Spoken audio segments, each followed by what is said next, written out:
berkenalan dengan stunting, penyebab, dampak, dan pencegahannya. Proses tumbuh kembang anak tak hanya berlangsung pesat ketika anak memasuki usia balita. 1000 hari pertama kehidupan anak justru menjadi momen penting yang memengaruhi tumbuh kembangnya di masa anak-anak hingga beranjak dewasa. Hingga kini, masalah anak stunting masih menjadi momok menakutkan yang menghantui anak-anak di berbagai belahan dunia, termasuk Indonesia. Sayangnya, pengetahuan masyarakat tentang risiko stunting pada anak terbilang masih sangat minim. Masyarakat harus lebih proaktif mengakses berbagai informasi demi mencegah risiko stunting pada si kecil. Kalau Anda termasuk orang yang belum mengetahui banyak hal seputar stunting, ulasan informasi lengkap berikut ini akan membantu Anda memahaminya. Nah, yang pertama, apa yang dimaksud dengan stunting? Stunting dapat didefinisikan sebagai gangguan tumbuh kembang anak yang disebabkan masalah gizi kronis sejak anak masih berada dalam kandungan. Umumnya, gejala stunting baru terlihat saat anak usia 2 tahun. Stunting merupakan parameter pertumbuhan anak berdasarkan tinggi badan. Wasting adalah parameter pertumbuhan anak berdasarkan berat badan. Selanjutnya, beragam penyebab stunting. Ada berbagai faktor yang dapat menyebabkan stunting, yaitu kekurangan asupan nutrisi selama proses kehamilan hingga anak lahir. Penyebab anak stunting yang satu ini bisa terjadi karena kondisi finansial keluarga yang buruk atau akses sumber makanan bergizi yang sulit. Biasanya, penyebab ini sering terjadi pada masyarakat yang tinggal di tempat terpencil.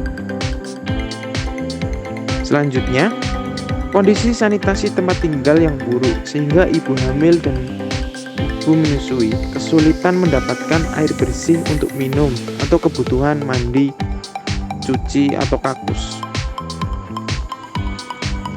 Selanjutnya, keterbatasan fasilitas kesehatan untuk mendukung kebutuhan ibu hamil, bayi, dan ibu menyusui. Selanjutnya ada anak-anak terserang infeksi sejak di dalam kandungan atau ketika baru lahir, sehingga pertumbuhan tinggi berat badannya terhambat. Selanjutnya, perubahan hormon pada ibu hamil atau bayi yang berimbas pada laju pertumbuhan. Yang terakhir adalah ikatan emosional antara orang tua dan anak kurang kuat. Ini kerap menjadikan orang tua cenderung kurang peduli terhadap kebutuhan gizi anak sejak masih dalam kandungan maupun setelah lahir. Penyebab ini biasanya terjadi pada korban perundungan seksual atau kehamilan yang direncanakan. Mengenali ciri-ciri stunting. Anak yang mengalami stunting biasanya memperlihatkan beberapa ciri berikut ini. Yang pertama, tinggi badan anak tergolong pendek jika dibandingkan dengan rata-rata tinggi badan anak seusianya. Yang kedua, meskipun proporsi tubuh tampak normal, tidak terlalu gemuk atau tidak terlalu kurus, penampilan anak terlihat lebih muda daripada usia sebenarnya. Yang ketiga, pertumbuhan gigi tergolong lambat. Yang keempat, persebaran lemak pada tubuh tidak merata, sehingga ada bagian tubuh yang tampak lebih berlemak, misalnya pipi cabi. Yang kelima, memasuki usia sekolah, anak akan kesulitan berkonsentrasi ketika belajar atau melakukan aktivitas lainnya. Yang keenam, anak stunting yang sudah memasuki usia sekolah juga memiliki keterbatasan daya ingat. Yang ketujuh, masa pubertas juga berlangsung terlambat. Dampak stunting pada anak. Stunting adalah masalah kesehatan serius yang tidak boleh dianggap remeh. Ada berbagai dampak stunting yang bisa berakibat buruk pada anak di masa kini maupun masa mendatang. Dampak buruk tersebut antara lain Yang pertama, kondisi kognitif anak menjadi lemah dan psikomotoriknya terhambat. Dampak stunting ini akan membuat anak kesulitan mencerna pelajaran dan susah mengembangkan kreativitasnya. Yang kedua, anak-anak yang mengalami stunting akan memiliki tingkat intelektual lebih rendah dibandingkan dengan anak-anak yang bertumbuh maksimal.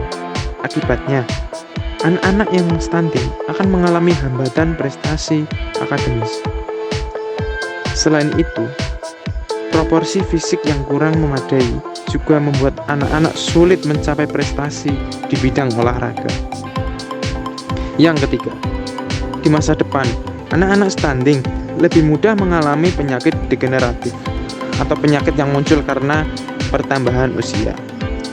Sebuah studi kesehatan menyatakan anak-anak yang mengalami stunting lebih rentan mengidap diabetes mellitus dan obesitas ketika dewasa.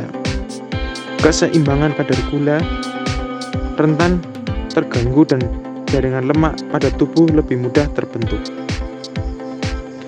Yang keempat, dampak buruk stunting pada anak juga turut berimbas pada perkembangan negara. Anak-anak stunting akan tumbuh menjadi sumber daya manusia yang kualitasnya rendah. Daya saing SDM tanah air terhadap SDM luar negeri akan semakin rendah, padahal kemajuan negara sangat dipengaruhi kualitas sumber daya manusianya. Kondisi stunting di Indonesia berdasarkan data World Health Organization atau WHO 2017, Indonesia menempati urutan kelima untuk kategori negara yang memiliki jumlah kasus stunting terbanyak di dunia dengan persentase mencapai 37%. Berdasarkan data tersebut, kawasan Ogan Komering Ilir, Lampung merupakan salah satu daerah dengan kasus stunting terbanyak di tanah air dengan persentase 40,5%, jauh di atas rata-rata angka stunting nasional. Menteri Kesehatan Republik Indonesia periode 2014-2019, Nila Muluk, menyatakan angka stunting anak di Indonesia menunjukkan penurunan pada 2019 dengan persentase 27,67%. Angka tersebut juga menunjukkan penurunan bila dibandingkan dengan serupa pada 2018 dengan persentase 30,8%. Meskipun mengalami penurunan, persentase tersebut masih jauh dari standar WHO yang berkisar di angka 20%. Artinya, dari setiap 5 balita hanya boleh ada maksimal 1 orang yang mengalami stunting. Upaya menurunkan jumlah kasus stunting masih menjadi pekerjaan rumah besar bagi Indonesia. Pemberantasan stunting adalah usaha berkesinambungan untuk meningkatkan kualitas SDM di masa mendatang. Ini agar Indonesia dapat menghasilkan SDM unggul yang memiliki daya saing hingga ke tingkat internasional. Pencegahan stunting tak hanya menjadi tanggung jawab individu atau calon orang tua, melainkan menjadi tanggung jawab seluruh lapisan masyarakat, termasuk pemerintah sebagai fasilitator. Cara efektif untuk pencegahan stunting.